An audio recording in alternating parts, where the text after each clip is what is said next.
You're sitting on a plane, scrolling through your phone before takeoff. Flight attendant comes by and tells you to switch to airplane mode.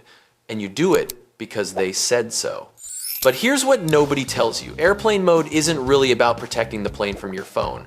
That's what everyone thinks. But the real reason is way more interesting and kind of backwards. Yeah, I know, sounds crazy. But here's the thing that might shock you. Your phone in the air causes way more problems on the ground than it does in the sky.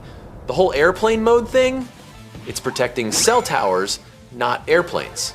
And once you understand why, you'll see how the entire cellular network works differently than you thought. In the next 15 minutes, you're gonna understand why your phone desperately needs to shut up when you're 30,000 feet up. And it has nothing to do with crashing the plane. It has everything to do with your phone trying to scream at every cell tower it can see all at once. So here's what's really happening when you're flying with your phone on. Think about it this way. You're on a United flight from New York to LA. You're cruising at 35,000 feet, going 500 miles per hour.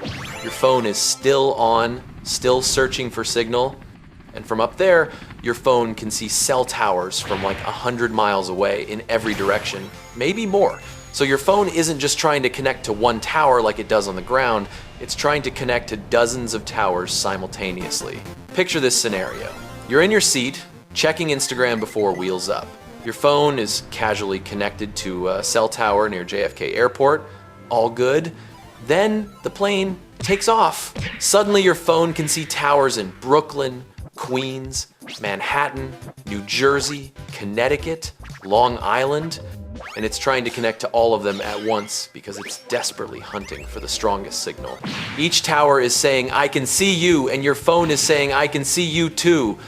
And the towers are getting completely confused because your phone is moving 500 miles per hour while also being visible to 30 towers at the same time. Everyone tells you airplane mode is a safety thing. Turn off your phone or the plane might crash. But that's not what actually happens.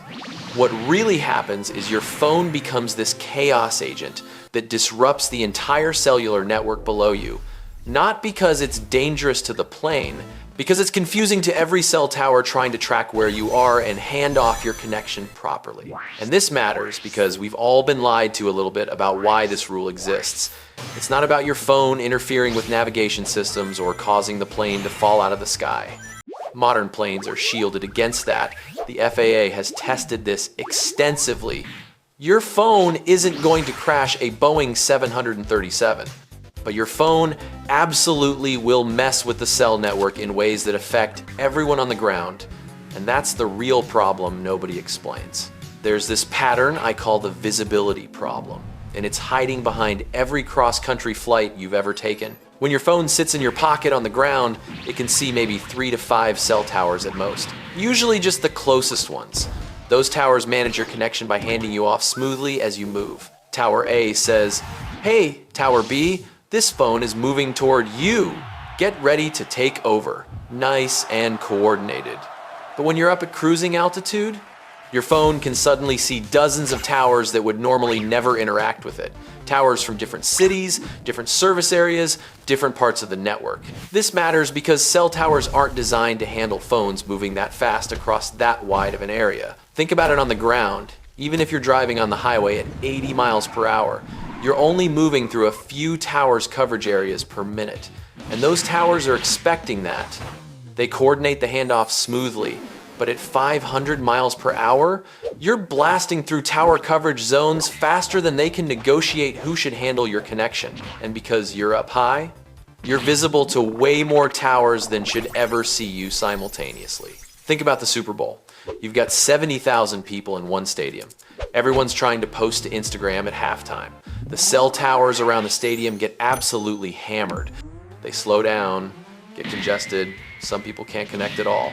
Now imagine if all 70,000 of those phones suddenly became visible to every cell tower in a 100-mile radius at the same time. The network would completely melt down trying to figure out who should handle which phone. That's basically what happens when a plane full of people flies over with their phones on. Your brain doesn't naturally see this problem because you're not thinking about the view from the tower's perspective. You're thinking, I just want signal. But from the tower's view, your phone is this weird anomaly that appears, moves impossibly fast, stays visible way longer than makes sense, and then vanishes. And every tower within range is trying to track it and connect to it simultaneously. Back when cell networks were designed, nobody planned for devices moving at 500 miles per hour at 35,000 feet. The system just can't handle it efficiently. But here's where it gets interesting. The problem isn't actually the phone interfering with airplane systems at all. It's the phone interfering with itself and with the network. There's this thing I call the battery drain disaster. When your phone can't find a good signal, it cranks up its transmit power to maximum. It's basically screaming as loud as it can to reach a tower. And when you're in a metal tube flying through the sky, that signal gets blocked and reflected in all sorts of weird ways. So your phone is screaming at full power, watching its battery drain at an insane rate just to maybe maintain a terrible connection to a tower that's rapidly moving out of range anyway. This matters because airplane mode isn't just about following rules. It's about your phone not killing itself, trying to maintain impossible connections. When you leave your phone on during a flight, you land with like 15% battery even though you barely used it. Everyone thinks, oh, flying drains batteries. No, your phone desperately trying to connect to towers, drains, batteries. The phone doesn't know it's on a plane. It just knows it's somewhere with really terrible, constantly shifting signal. So it goes into panic mode and burns through power trying to fix the situation. Think about when you're in an elevator or a basement with bad reception. Your phone gets warm, right? Battery drains fast? Same principle. Except on a plane, you're in that terrible reception situation for hours. Constantly moving, constantly losing and regaining partial signal, constantly burning maximum power to compensate. And the worst part? Even if you manage to stay connected, the connection is garbage. Too much delay, too unstable, drops constantly. You're burning your battery for basically nothing. Now, this next pattern is particularly sneaky because nobody at the airlines really explains it. I call it the emergency problem. Cell networks need to know where you are for 911 calls.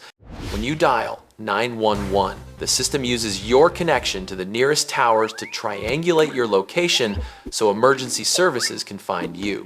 But when your phone is visible to 30 towers across 3 states, the system has no idea where you actually are. You're simultaneously registering as being in New York, Connecticut, and New Jersey. Which one is right? The system can't tell. This matters because even though you personally aren't calling 911 from a plane, your phone being in the network screws up the positioning data the system relies on. And in a real emergency on the ground, that positioning data needs to be accurate. When hundreds of phones from flights overhead are polluting the network with impossible location data, it makes the whole system a little bit worse for everyone actually on the ground trying to use it properly. And here's what makes this even more surprising. Airlines kind of know this is mostly about the cellular network, not airplane safety. That's why they started allowing Wi-Fi on planes. Wi-Fi doesn't have the same problem because it's not trying to connect to towers on the ground. It's connecting to equipment on the plane, which then uses a satellite connection. Totally different system. But they can't just say cellular networks asked us to make you turn off your phones. That sounds weak and technical. So they leaned into the safety narrative because it's simpler and people comply better when they think it's about not crashing. This connects to something even deeper about how cellular networks actually work. There's this massive disconnect between how we think about cell service and how it actually functions. You think your phone is just passively receiving signal like a radio, but your phone is constantly transmitting, constantly negotiating, constantly telling nearby towers, here I am, here's my location, here's my signal strength. It's a two-way conversation happening dozens of times per second. And the entire system depends on phones being roughly where the network expects them to be on the ground, moving at reasonable speeds, visible to a predictable number of towers. But here's what nobody wants to admit. Here's the uncomfortable truth that changes how you see the whole thing. The reason the airplane mode rule still exists, even though modern planes are perfectly safe from phone interference, is because changing the rule would be admitting the original reasoning was partly misleading. What's actually happening is the FAA and airlines built a safety narrative around what's really a network management issue, and now they can't easily walk it back without looking like they lied for decades. This isn't about them being malicious. They had a real problem. Phones on planes, disrupted cellular networks, they needed compliance. Saying, please turn off your phone so you don't confuse cell towers sounds weak and technical and people would ignore it. Saying, turn off your phone for safety gets near universal compliance. So they emphasized the safety angle, even though the real issue was always about the ground network, not the plane systems. And once you see this, you can't unsee it. Every time a flight attendant says, for the safety of the aircraft, they're really saying for the stability of the cellular network. This is why they're so strict about it during takeoff and landing, but more relaxed at cruising altitude. It's not because your phone is more dangerous to the plane during those times. It's because during takeoff and landing, you're closer to the ground where your phone can really mess with the densely packed cell towers near the airport. At cruising altitude, you're so high and moving so fast that most phones can barely maintain any connection anyway. The rule still applies, but the actual impact is less severe because you're essentially out of practical range of the ground network. Let me tell you about Rachel. Rachel's a frequent flyer for work. She used to always forget to put her phone in airplane mode. Figured it was a silly rule, nothing bad ever happened. Then one flight, she kept her phone on and tracked her battery usage. Started the flight at 90%. Didn't touch her phone once, landed 2 hours later at 32%. She was like, what the hell? I didn't even use it. And she finally Googled why. Found out her phone had been burning maximum power the entire flight, trying to maintain connections to towers it kept spotting and losing. After that, she always uses airplane mode. Not because she's scared of crashing, because she wants her phone to actually work when she lands. Now compare that to Marcus. Marcus understood the visibility problem and the battery drain disaster from the start.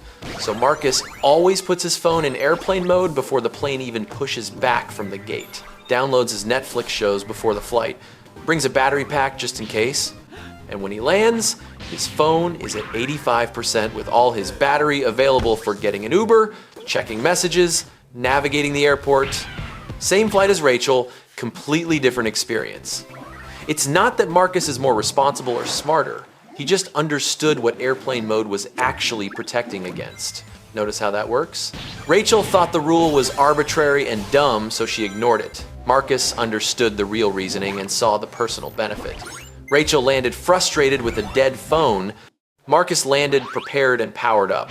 The difference wasn't compliance for compliance's sake. It was understanding the actual system. So what's really going on here? It's not actually about airplane safety at all.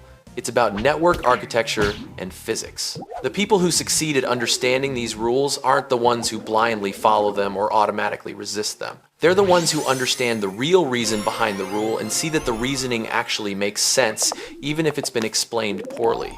Cell networks depend on phones behaving predictably. Phones at airplane altitudes and speeds break those predictions spectacularly. Airplane mode fixes the problem by making your phone stop trying to participate in a ground-based network it has no business being part of. These patterns aren't about airlines lying or rules being stupid. They're fundamental realities of how cellular networks handle moving devices. But now that you understand the visibility problem, the battery drain disaster, and the emergency problem, you can see what's actually happening when they tell you to switch to airplane mode. It's not superstition or excessive caution.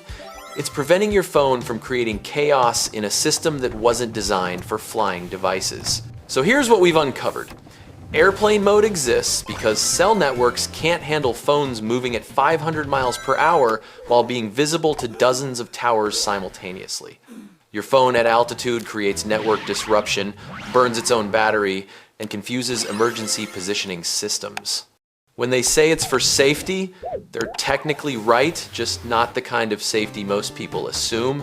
It's network safety, not aircraft safety. The question isn't whether you should use airplane mode.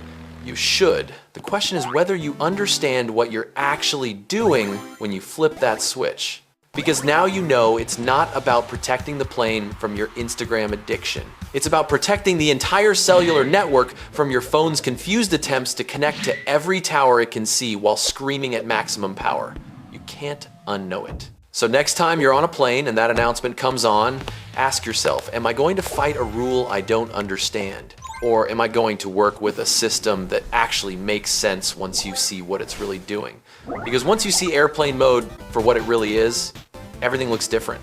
That little toggle switch isn't about arbitrary rules. It's about acknowledging that your phone wasn't designed to fly and making it sit quietly so it doesn't confuse the infrastructure that makes modern communication possible.